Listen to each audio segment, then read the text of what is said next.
Почитувани, во Македонија секој ден се уште сме сведоци на голем број заболени, како и починати лица, и тоа по неколку за едно деноноќе.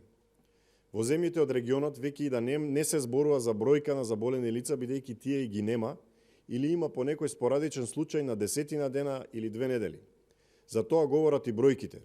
Грција со 10 милиони население има 2850 заразени лица и 166 смртни случаи.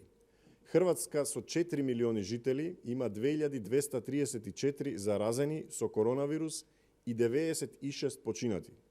Словенија, која брои околу 2 милиони жители, има 1458 заразени и 105 починати, а прогласен е и крај на епидемијата со коронавирус. Дополнително да кажеме дека тоа е земја која се граничи со Италија, која што беше едно од најголемите жаришта на коронавирусот во Европа. И доаѓаме кај нас. Македонија со околу 2 милиони жители има 1858 заболени со коронавирус и 110 починати. Многу е јасно. Бројките говорат за се. Сето ова се должи на задоцнетите и несоодветните мерки. Токму затоа и ден денес чекаме колкава ќе биде бројката на ново заболени секој ден. 4 милионската Хрватска со 96 починати и 2 милионската Македонија со 110 починати лица и број на ново заболени секој ден. Додека ВМРО ДПМН на почетокот на кризата предупредуваше да се превземат мерки, да се набават нови респиратори, власта молчеше.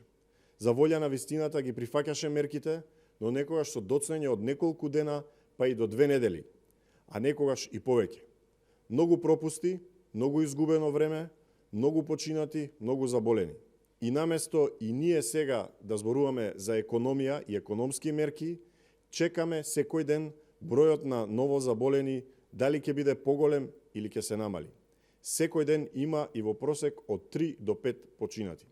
Затоа потребно е да се остави политиката на страна и да се работи за здравјето на граѓаните, кое мора да биде приоритет. Ви благодарам на вниманието.